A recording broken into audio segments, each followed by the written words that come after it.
डोंबिवलीत शाळकरी मुलीवर भटक्या कुत्र्यांनी हल्ला केलाय। सुरक्षा रक्षकामुळे या मुलीचा जीव वाचलाय। खोणी पलावी येथील आर्केड सोसायटीत हा सगळा धक्कादायक प्रकार घडलाय। शाळेत जात असताना 4 ते 5 भटक्या कुत्र्यांनी अचानक तिच्यावर हल्ला केला। सुरक्षा रक्षकाने वेळीच हस्तक्षेप करत कुत्र्यांना रोखल्याने या मुलीचा जीव वाचलाय। ही संपूर्ण घटना सीसीटीव्ही कॅमेऱ्यात कैद झाली। भटक्या कुत्र्यांच्या दहशतीमुळे नागरिकांमध्ये भीतीचे वातावरण पसरलंय। पनवेलमध्ये एका भाजप कार्यकर्त्याने पोलिसांना धक्काबुक्की केली। भाजप कार्यकर्त्यांनी या ठिकाणी राडा केलाय। यात चक्क पोलिसांच्या अंगावर हात उचलण्यात आलाय। पनवेल पोलीस यावर कोणती कारवाई करणार हे पाहणं आता महत्त्वाचं ठरणार आहे।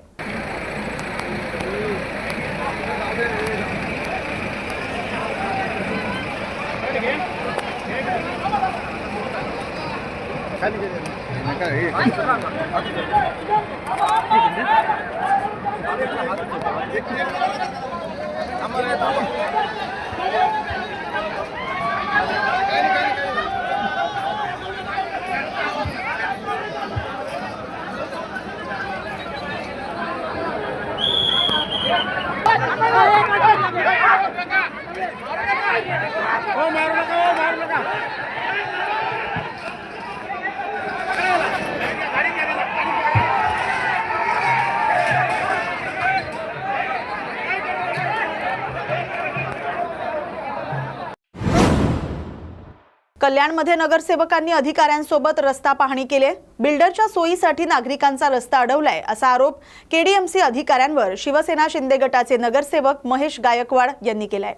नागरिकांना त्रास झाला तर अधिकाऱ्यांना खुर्चीवर बसू देणार नाही, काळे फासणार असा सज्जड इशारा त्यांनी दिलाय। हा रस्ता तिकडनं होता बरोबर। आपल्या महापालिकेने काय केलं माहिती का, त्या बिल्डरच्या सोयीसाठी तिथला रस्ता बंद केला, हा चालू केला। तिथून गाड्या बिड्या व्यवस्थित पास होत नाही, बरोबर आहे ना। तुम्ही लोकांनी बिल्डर लोकांसाठी सोयीस्कर केलं, काहीच प्रॉब्लेम नाही पब्लिकला। अरे लोकांची कोणती कशाला करताय? हा रस्ता डीपीमध्ये आहे, त्याला पूर्ण बनला पाहिजे आणि वारंवार या गोष्टी सांगितल्या। जालना महानगरपालिकेच्या महापौर पदाची निवडणूक आज पार पडली। अधिकृतपणे प्रथम महापौर वंदना मगरे तर उपमहापौर राजेश राऊत विराजमान झाले। भारतीय जनता पक्षाचे ज्येष्ठ नेते माजी केंद्रीय रेल्वे राज्यमंत्री रावसाहेब पाटील दानवे, आमदार बबनराव लोणीकर, आमदार नारायण कुचे, माजी आमदार आणि भाजप नेते कैलास गोरंट्याल यांच्या प्रमुख उपस्थितीत हा पदभार स्वीकारण्यात आला। या प्रसंगी बोलताना रावसाहेब दानवे म्हणाले की जालना शहराचा सर्वांगीण विकास महापौर करत आहेत आणि नागरिकांच्या अडचणी सोडवण्यासाठी आम्ही कटिबद्ध आहोत। महापालिकेचा प्रथम महापौर वंदना मगरे आणि उपमहापौर राजेश राऊत हे विराजमान झालेत। हे स्वर्गीय मित्र अरुण मगरेंना श्रद्धांजली असून जालना शहराचा आणि नागरिकांचा सर्व प्रश्न सोडवण्यासाठी आम्ही कटिबद्ध आहोत असं मगरे म्हणाल्या। नारायण कुटे, भास्करराव दानवे आम्ही सर्वांनी एकत्रितरित्या टीम वर्कनं काम केलं आणि त्यामुळे हा विजय आम्हाला मिळू शकलेला आहे। हा विजय आम्ही जालना शहराला समर्पित केलेला आहे। आज या ठिकाणी भाजपचे पहिले महापौर महापालिकेचे आणि उपमहापौर आम्ही आज अधिकृतरित्या त्यांच्या खुर्चीवर घेऊन बसवले आणि कारभाराची जबाबदारी त्यांच्यावर।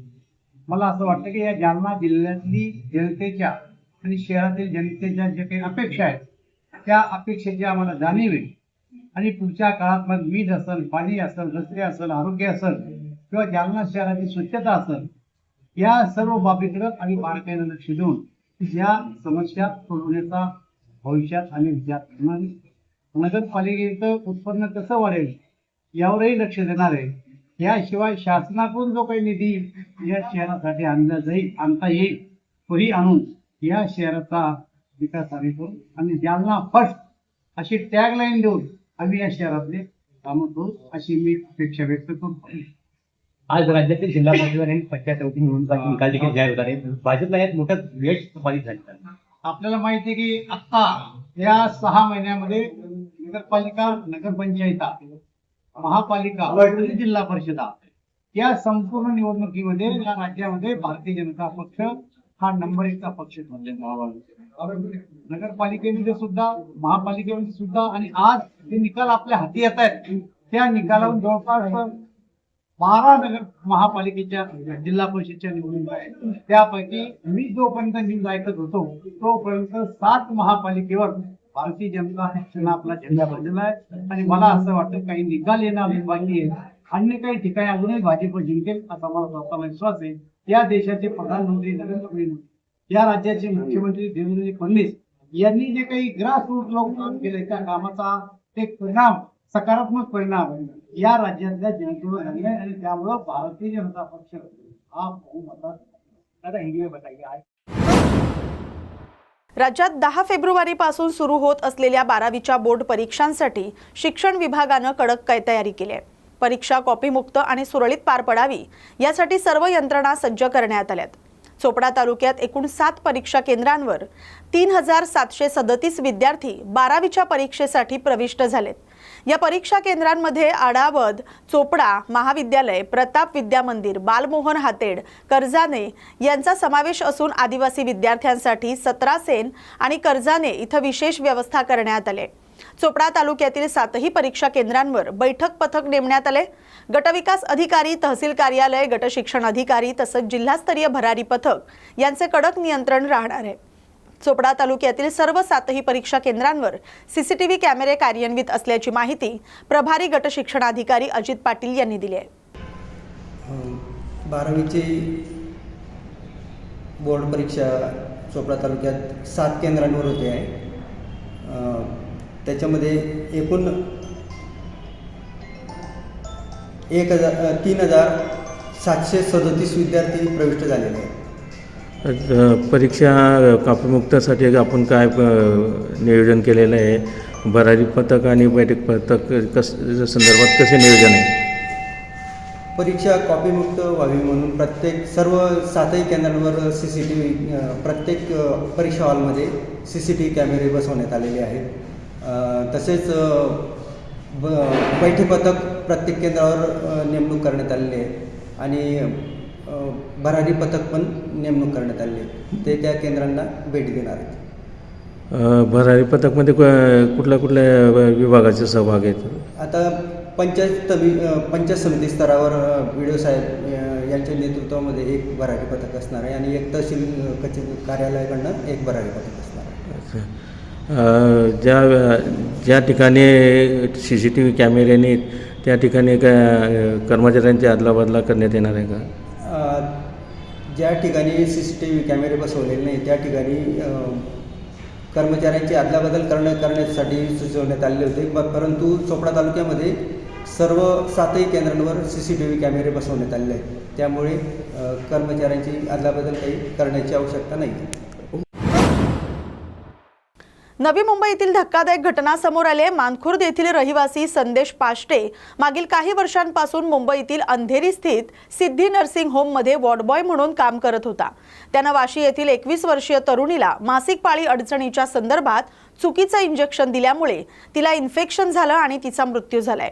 तपासात समोर आले की संदेश पाष्टे केवळ 12वी पास असून त्याच्याकडे कोणतंही वैद्यकीय प्रमाणपत्र नाही आणि तो बोगस डॉक्टर होता. संदेश पाष्टेला वाशी पोलिसांनी अटक केले.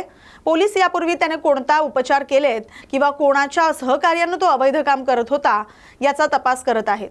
त्याच्या बोगस डॉक्टरकीमुळे एका तरुणीला आपला जीव गमवावा लागला. त्यामुळे परिसरात हळहळ व्यक्त केली जाते. सर्वप्रथम सर्वांना सुप्रभात. दिनांक 5/2/2026 रोजी एक तक्रारदार होते आमच्याकडे, वाशी जू गावात राहणारे श्री भिकुराम गोविंद राठोड, वय वर्ष 52, यांच्या राहते घरी यातील आरोपी संदेश यशवंत पाष्टे, वय 30 वर्ष, नोकरी वॉर्ड बॉय ब्रदर्स म्हणून काम करत, सिद्धी नर्सिंग होम अंधेरी. तो स्वतःला डॉक्टर असल्याचे सांगून तक्रारदार यांची मुलगी कुमारी प्रचिती भिकुराम भुवड, वय वर्ष 21, ही PCOD म्हणजे ते स्त्रीच्या पाळीच्या संदर्भातला अनियमित पाळीच्या संदर्भातला आजार.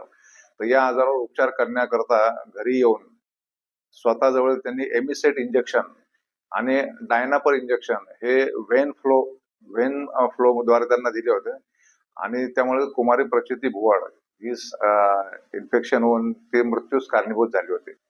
म्हणून त्या आरोपी विरुद्ध संदेश यशवंत पाष्टे याच्या विरुद्ध आपण वाशी पोलीस स्टेशनमध्ये गुन्हा दाखल केलेला आहे 72/2026 कलम 105 319(1) आणि 238 BNS ऍक्ट प्रमाणे आपण 6/2/2026 रोजी गुन्हा दाखल करण्यात आला. सदर गुन्ह्यातील कारवाई आपण पुढे अशी केली की हा आरोपी संदेश यशवंत पाष्टे याच्याकडे हा राहणार आहे Hiranandani building number 22 room number 208 Shivajinagar Lallubai compound Mankhurd west Mumbai. याच्याकडे सखोल तपास केला असता त्याच्याकडे डॉक्टर असल्यासंदर्भात कसं कुठलंही आपल्याकडे प्रमाणपत्र मिळालेलं नाही. तर त्याच्या संदर्भात चौकशी केली तर तो सिद्धी नर्सिंग होम अंधेरी या ठिकाणी ब्रदरचं काम करतो आणि कमी पैसे तो चार्ज करतो. त्यामुळे ते गरीब पेशंट त्याला रेफर होतात आणि त्यांच्याकडून ते कमी पैशात उपचार करण्याच्या नावाखाली तो हे असे उपचार करतो. पण त्याच्याकडे कुठलाही या संदर्भात वैद्यकीय व्यवसाय करण्याचं प्रमाणपत्र नाही आहे असं निष्पन्न झालं. त्याप्रमाणे त्याला आपण 6/2/2026 रोजी गुन्ह्यात अटक केली आणि त्याचा न्यायालयात आपण पोलीस कोठडी रिमांड घेतलेला आहे. आणि याचा आपण तपशीलवार पुढे तपास करत आहोत की हा त्या कोणाच्या रेफरने तिथे आला होता, यापूर्वी किती लोकांना असे त्यांनी ट्रीटमेंट दिलेली आहे, कुणाला काय असा त्रास झालेला आहे का. आणि हा जो सिद्धी नर्सिंग होम या ठिकाणी काम करतो तिथेही आम्ही या संदर्भात अधिक चौकशी करतो. सदर गुन्ह्याचा तपास आमचे वाशी पोलीस स्टेशनचे सपोने योगेश भोसले करत आहेत आणि त्यांना मार्गदर्शन माननीय आयुक्त सर पोलीस आयुक्त सर मिलिंद भानांबे सर आणि आमचे झोन 1चे DCP सर पंकज डहाणे साहेब, सहाय्यक पोलीस आयुक्त आमचे श्री बुधवन साहेब आणि आम्ही सगळं ते मार्गदर्शन त्यांना करत आहोत आणि गुन्ह्यातील शेवटपर्यंत जाऊन याच्या पाळेमुळे आम्ही खणून काढणार आहोत. असा प्रकार करणारे किती डॉक्टर्स आहेत किंवा काय आहेत या संदर्भात पूर्ण चौकशी आम्ही करून आरोपीविरुद्ध पुरावा गोळा करत आहोत. धन्यवाद. पुण्याच्या महापौरपदी भाजपच्या मंजुषा नागपुरे विराजमान झालेत तर उपमहापौरपदी परशुराम वाडेकर विराजमान झालेत. ही निवड मुरलीधर मोहोळ यांच्या प्रमुख उपस्थितीत पार पडली. पुण्याची महानगरपालिका महिला महापौरांच्या हाती गेली आहे. मी पुणेकर जनतेला मनापासून धन्यवाद देतो की पुन्हा एकदा पुणे महापालिकेच्या सार्वत्रिक निवडणुकीमध्ये त्यांनी भारतीय जनता पार्टीवरती विश्वास व्यक्त केला आणि स्पष्ट बहुमत भारतीय जनता पार्टीला मिळवून दिलं आणि त्यामुळेच आज पुन्हा एकदा भारतीय जनता पार्टीचा महापौर या पुण्याचा झाला. आमच्या मंजुषा नागपुरे या महापौर आणि भाजपा RPI महायुतीचे परशुराम वाडेकर हे उपमहापौर म्हणून त्यांची आज बिनविरोध या ठिकाणी निवड झाली. मी पुणेकरांना तर धन्यवाद देतोच, परंतु पुणे हे एक वेगळ्या राजकीय संस्कृतीचं एक शहर आहे. इथे राजकीय परंपरा संस्कृती जपल्या जातात. त्याचंही उदाहरण आज आपण सगळ्यांनी पाहिलं. स्वर्गीय अजितदादा पवार, स्वर्गीय सुरेशजी कलमाडी हे दोन्ही मोठे नेते या नजीकच्या काळामध्ये आपल्यातून निघून गेले आणि म्हणून त्यांच्याप्रती संवेदना व्यक्त कराव्यात म्हणून आज या सभागृहाने ही निवडणूक बिनविरोध केली.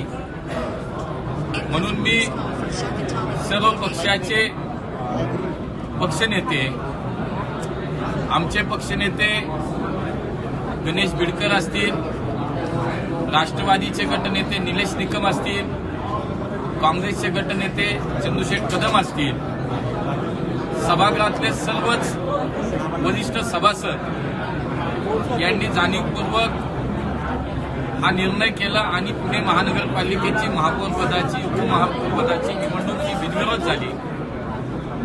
पुणेकरांनी मोदीजींच्या नेतृत्वावरती विश्वास व्यक्त केला.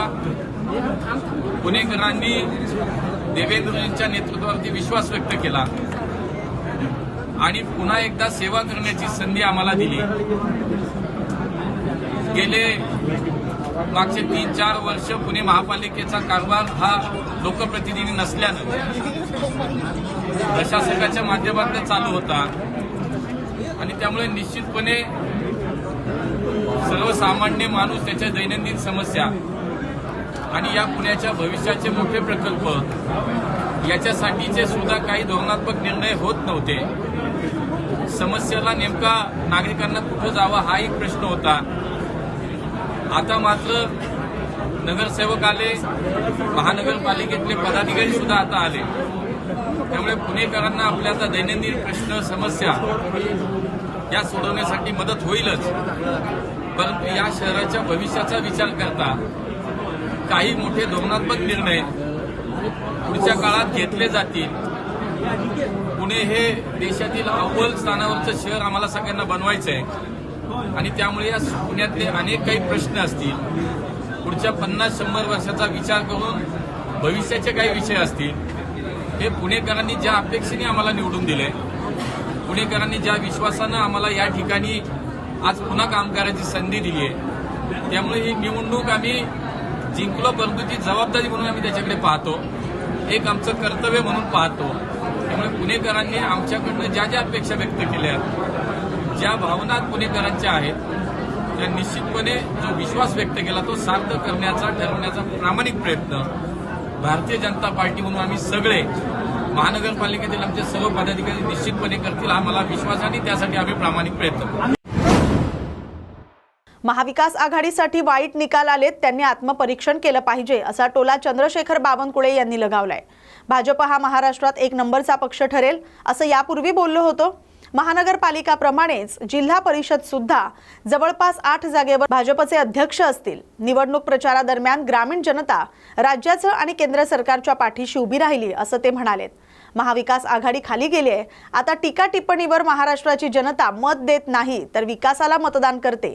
काँग्रेसने टीका टिप्पणी केली आणि निगेटिव्ह प्रचार केला, त्यामुळे जनतेनं त्यांना नाकारलं असं बावनकुळे म्हणाले. यापूर्वी आम्ही आपणास बोलताना सांगितलं होतं की महाराष्ट्रामध्ये भारतीय जनता पक्ष हा जिल्हा परिषद निवडणुकीमध्ये आणि पंचायत समिती निवडणुकीमध्ये क्रमांक 1चा पक्ष असेल. महानगरपालिका नगरपालिका जसं आम्ही 51% वर आमचे नगरसेवक निवडून आले. आज जवळपास महायुतीच्या 25 महानगरपालिकेवर भाजपचे महापौर होत आहे. जवळपास 150च्या वर नगरपालिकामध्ये महायुतीचे नगराध्यक्ष झाले. आता जिल्हा परिषदमध्ये सुद्धा जवळपास 8 जिल्हा परिषदवर भारतीय जनता पार्टी महायुतीचे जिल्हा परिषदेचे अध्यक्ष असतील. अनेक मोठे यश भाजपला मिळालं आहे. माननीय मुख्यमंत्री देवेंद्र फडणवीसजी, आमचे अध्यक्ष रवींद्र चव्हाणजी यांच्या अत्यंत मार्गदर्शनाखाली आम्ही निवडणूक लढली. देवेंद्रजींच्या नेतृत्वात आम्ही लढली. आमच्या अध्यक्षांनी आम्हाला सर्वांना मार्गदर्शन केलं आणि माननीय पंतप्रधान मोदींचं सरकार, देवेंद्रजींचं सरकार, डबल इंजिन सरकारच आम्ही जनतेपर्यंत घेऊन गेलो आणि जिल्हा परिषदेच्या विकासाचा आम्ही एक नवा संकल्प केला. विकसित महाराष्ट्रासोबत विकसित ग्रामीण महाराष्ट्र आणि डबल इंजिन सरकार याच्या माध्यमातून होणारी कामे. शहरी भागात तर आधी महानगरपालिका निवडणुकीत यश मिळालं, ग्रामीण जनता ही भाजप आणि महायुतीच्या पाठीमागे आहे असं वाटतं का या निवडणुकीनंतर? 100% आहे. जेव्हा आम्ही निवडणुकीच्या प्रचाराला गेलो तेव्हा ग्रामीण जनता सुद्धा डबल इंजिन सरकार आणि मोदीच्या सरकारच्या, केंद्र सरकारच्या योजना, राज्य सरकारच्या योजना हे आम्ही मांडल्या आणि मला या ठिकाणी आनंद वाटतो की देवेंद्रजींच्या नेतृत्वामध्ये आज आम्हाला महाराष्ट्रामध्ये एक मोठं यश मिळालं आहे. भिवंडीमध्ये 62 पेक्षा जास्त रिक्षा स्टँड मंजूर करण्यात आले असून त्यापैकी तीनबत्ती परिसरात एक अधिकृत रिक्षा स्टँड आहे. मात्र त्या ठिकाणी अवैध रिक्षा स्टँड उभारण्यात आलाय. या अवैध रिक्षा स्टँड हटवण्याची मागणी आम्ही गेल्या 1 वर्षापासून करत आहोत. आतापर्यंत महानगरपालिका, वाहतूक विभाग आणि प्रशासनाला 10 पेक्षा अधिक पत्र दिले, मात्र अद्याप कोणतीही कारवाई करण्यात आलेली नाही असा आरोप लाल बावटा संघटनेनं केलाय. या संदर्भात 19 तारखेला प्रशासनाला कळवण्यात आलं होतं की 9 तारखेपासून आम्ही बेमुदत धरणे आंदोलन सुरू करणार आहोत. तरीही महापालिका प्रशासनानं याची दखल घेतलेली नाही. जर मागण्या मान्य केल्या नाहीत तर पुढील आंदोलनाची दिशा ठरवली जाईल असा इशारा यावेळी देण्यात आला. महानगरपालिका, आरटीओ आणि ट्रॅफिक यांनी मिळून आम्हाला भिवंडीमध्ये 62 रिक्षा स्टँड मंजूर करून दिलेले आहे. त्यापैकी 3 बत्तीवर आमचं एक रिक्षा स्टँड आहे वावट्याचं, तिथं 3 बत्तीवर 3 रिक्षा स्टँड आहे. पण 3 बत्ती रिक्षा स्टँडवर अवैध कब्जा काही गुंडांनी केलेला आहे. त्याबाबत आम्ही गेल्या वर्षभरापासून महानगरपालिकेला सांगतोय की आम्हाला रिक्षा लावायला प्रॉब्लेम होतोय, आमच्या रिक्षा रस्त्यावर येत आहेत, त्यामुळे तो अवैध कब्जा आहे तो तुम्ही हटवावा असा 1 वर्षापासून आम्ही यांना पत्रव्यवहार करतोय. जवळजवळ आम्ही 10 पत्र या महानगरपालिकेला, ट्रॅफिकना आणि सर्व प्रशासनाला दिलेले आहेत, परंतु आजपर्यंत काही त्यांनी कारवाई केलेली नाही. त्यामुळे आज आम्ही इथे 19 तारखेला त्यांना कळवलं होतं की आम्ही 9 तारखेपासून इथं बेमुदत धरणे आंदोलन करतोय. त्यानुसार आम्ही आज इथं बेमुदत धरणे आंदोलन करतोय. आज जर आमचं या आंदोलनाची दखल जर या प्रशासनाने, महानगरपालिका प्रशासनाने घेतली नाही तर आम्ही उद्या 5 जण आमचे रिक्षा चालक आमरण उपोषणाला इथे बसणार आहेत. तसंच परवा दिवशी आमचे रिक्षा महासंघाचे अध्यक्ष आहेत असलम कबाडी यांनी क्लिअर सांगितलेलं आहे की परवा दिवशी बुधवारी इथे पेट्रोल टाकून स्वतःवर आत्महत्या करणार आहेत. आणि त्याचबरोबर आम्ही संपूर्ण भिवंडीतील रिक्षा चालकांना एकत्र करून आम्ही बुधवारी महानगरपालिकेचा रिक्षांचा घेराव करणार आहे.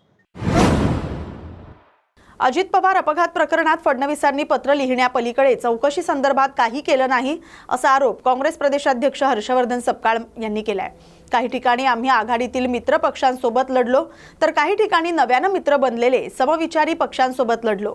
2029 पर्यंत राजकीय परिस्थिती काय असेल याचा विचार करून भाजप विरोधी मोट बांधून जरूर या संदर्भात विचार करण्यात येईल असं काँग्रेस प्रदेशाध्यक्ष हर्षवर्धन सपकाळ म्हणाले. त्यांच्या सभोवताली होते, त्यांच्यावर अनेक जण संशय घेत आहेत असं वाटतं तुम्हाला? संशयास्पद वातावरण दिवसेंदिवस हे घडत होत चाललेलं आहे.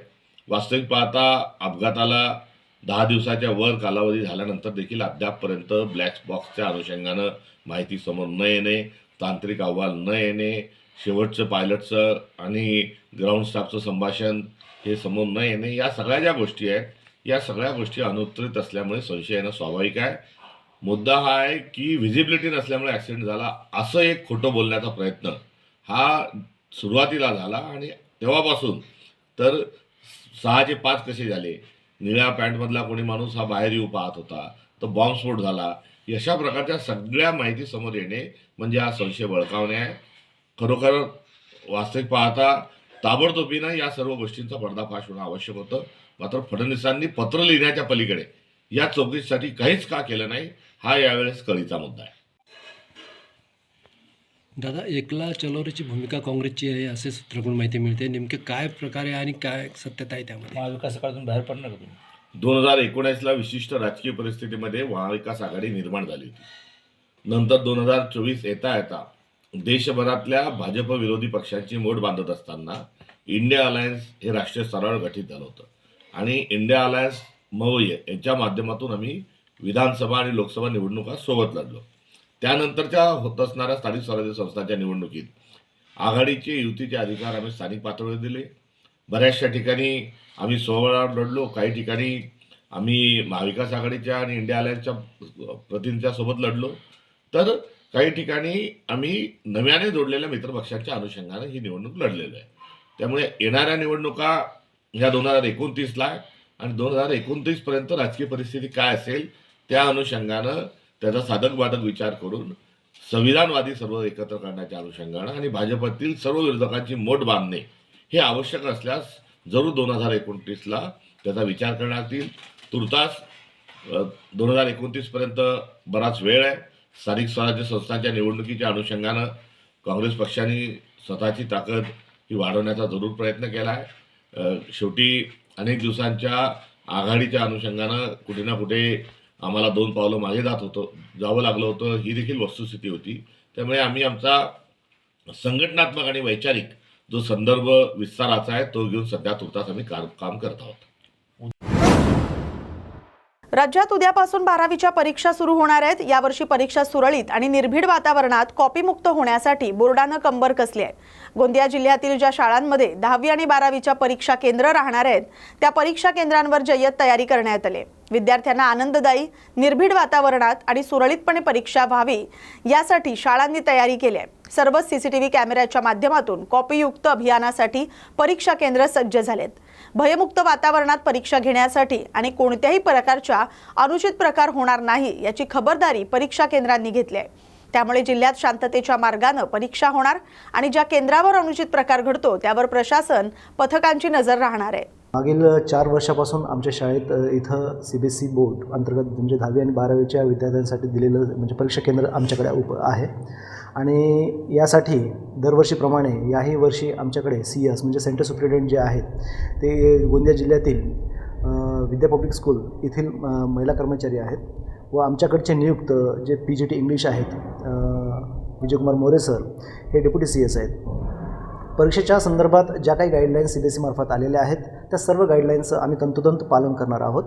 इथं विद्यार्थ्यांच्यासाठी जे शैक्षणिक वातावरण असायला पाहिजे त्या स्वरूपाचं तर शैक्षणिक वातावरण तर आहेच, पण इथं कुठल्याही प्रकारचे अनैतिक किंवा अनुचित प्रकार घडू नये यासाठी आम्ही सर्व प्रकारची काळजी घेतलेली आहे. इथं गेटवर आल्यापासून तिथे तुम्हाला सुरक्षा दलचे काही कर्मचारी दिसतील व त्यासोबतच आमचे काही नियुक्त कर्मचारी जे विद्यार्थ्यांमध्ये असं कुठल्याही प्रकारचे अनैतिक प्रकार घडू नये यासाठी आम्ही एक वेगळी कमिटी तयार केलेली आहे. त्या कमिटीच्या साहाय्याने आम्ही इथं कुठल्याही प्रकारचा अनुचित प्रकार घडू देणार नाही. व सध्या पाहायला गेलं तर ह्या जो परीक्षेचा जो काळ आहे विद्यार्थ्यांसाठी थोडंसं स्ट्रेसफुल असतं, तर हा प्रकार स्ट्रेसफुल न राहता तो कसा आल्हाददायी राहील आणि विद्यार्थ्यांसाठी तो एकदम आरामात त्या 3 तासामध्ये तो विद्यार्थ्याने जो काही अभ्यास केला आहे तो व्यवस्थित तो त्या पेपरमध्ये त्याला लिहिता आलं पाहिजे. याचकरिता जेवढं काही म्हणजे आमच्यातर्फे किंवा आमच्या वतीने जे काही प्रयत्न करता येतील ते प्रयत्न आम्ही सर्व करणार आहोत. आपल्या Eklavya model residential school Borgaon बाजार या शाळेमध्ये CBSE AISSE AISSE या परीक्षांकरिता इयत्ता 10वी आणि 12वीच्या परीक्षा होणार आहेत आणि त्यासाठी आपली जय्यत तयारी सुरू आहे. या परीक्षा केंद्रासाठी एकूण 10वीसाठी 227 विद्यार्थी तर 12वीसाठी 52 विद्यार्थी परीक्षा देणार आहेत. त्या परीक्षांसाठी त्या परीक्षा या निकोप वातावरणामध्ये आणि कुठल्याही कॉपीशिवाय आणि अतिशय चांगल्या पद्धतीने होण्यासाठी पार पाडण्यासाठी आपली तयारी सुरू आहे. प्रत्येक वर्गामध्ये आपण CCTV इन्स्टॉल केलेले आहे. त्याचं लॉग इन आणि त्याचं मॉनिटर करणे हे एका डेडिकेटेड पर्सनकडे आपण दिलेलं आहे.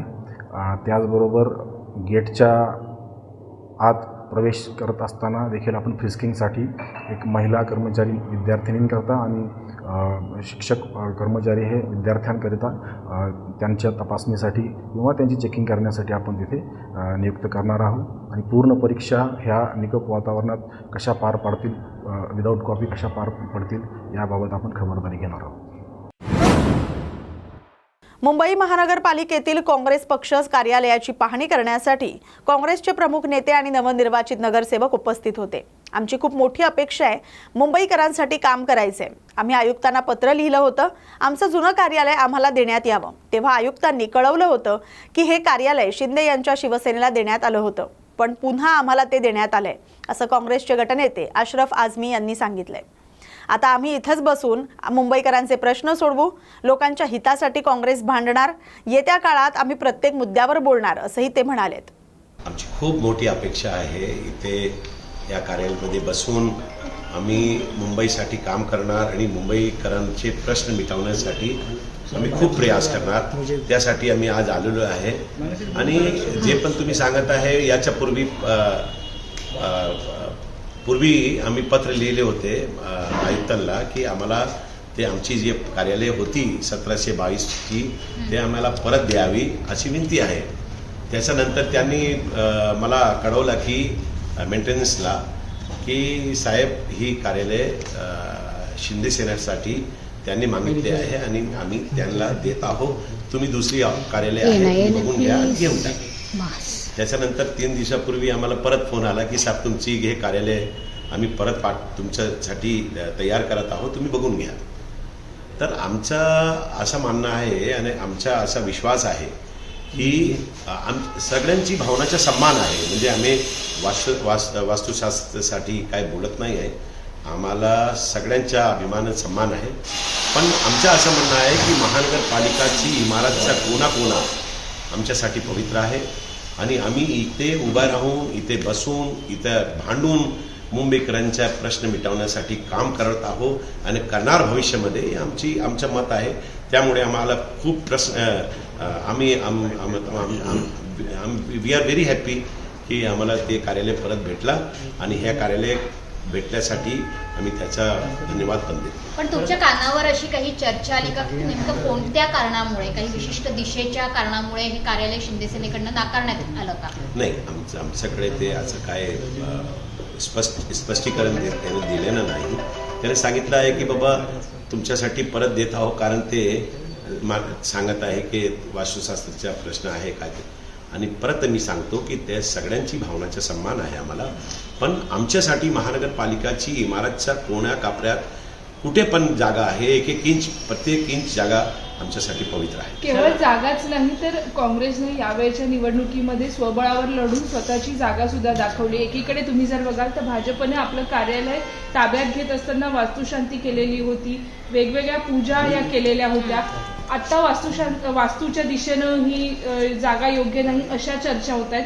कसं बघताय, काय एकूण पालिकेचं गणित बदललेलं? पुरोगामी विचार मागे पडतायत. आमचे सगळे नगरसेवक जेव्हा हे कार्यालयामध्ये येणार त्याच्या आस्थाप्रमाणे ते काय करायचे ते जरूर करणार.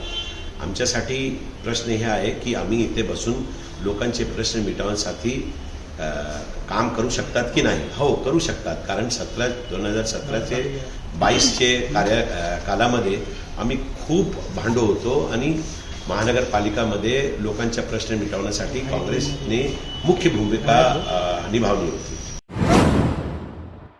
चंद्रपूर महापालिका महापौर तिढा सुटण्याचं नाव घेत नाहीये. उद्या चंद्रपूर महापौर पदासाठी निवडणूक असून सुद्धा काँग्रेस आणि ठाकरे गटाचे जिल्हाप्रमुख संदीप गिरे नागपुरातील विजय वडेट्टीवार यांच्या निवासस्थानी बैठक करण्यासाठी पोहोचले. संदीप गिरे यांनी सांगितले की भाजप आणि काँग्रेस या दोघांच्या सोबत आमची चर्चा सुरू आहे, तर चंद्रपूर महापालिकेत महापौर शिवसेना ठाकरे गटाचा बनेल अशी खात्री गिरेंनी दर्शवली. आपण इथे आला मतदार आहे महापौर पदासाठी, काय सांगा? त्या संदर्भातच काँग्रेसचे वरिष्ठ नेते आहे त्यांच्याशी चर्चा करण्यासाठी आम्ही इथे आलेलो आहोत. आता बघूया चर्चा करून काय मार्ग निघते. आता तुमची जी मागणी होती की आम्हाला महापौर पद पाहिजे, आता इथे ठामच आहोत आम्ही त्याच्यावरती. काँग्रेसने जे ठरवलंय की वडील गटांना 6 वर्ष हा त्यांच्या पक्षांतर्गत ठरलेला विषय आहे, त्याच्यात आम्हाला काही बोलायचा विषय नाही. आमची जी भूमिका आहे, आमची भूमिका आमचा जो गट होता, महापौर पद अजून आमची डे 1 पासून जी भूमिका आहे आपल्या माध्यमातून वारंवार सगळ्या नेत्यांना आम्ही सांगत आलेलो आहोत. प्रत्येक मीटिंग मध्ये सगळ्या पक्षांना सांगत आलं आहे का आमच्या गटाला महापौर देईल, आम्ही त्यांच्यासोबत जाऊ. त्या भूमिकेसाठी आम्ही तयार आहोत. गेले काही दिवस भाजपसोबत तुमची चर्चा चर्चा हा राजकारणामध्ये सगळ्याकडे सुरू असली पाहिजे. चर्चा सुरू राहणारच आहे, चर्चा सुरूच राहणार आहे, चर्चेचा काही विषय नाही. आता आमची काँग्रेसच्या नेत्यांसोबत चर्चा आहे. विजूभाऊंच्याकडे आम्ही आलेला, विजू आम्हाला मेसेज होता, सुनील भाऊ केदार साहेब इथं बसून आहे, सगळ्याला आहे, त्यांच्याशी चर्चा करूया, समोर बघूया काय गृह विभागाकडून काही तुमच्या नगरसेवकाबद्दल किंवा तुमच्याबद्दल माहिती मागवली जात आहे, काही तथ्य आहे? नाही, असं माहिती आमच्याकडे नाही आहे अजून, हे आपल्या माध्यमातूनच कळत आहे.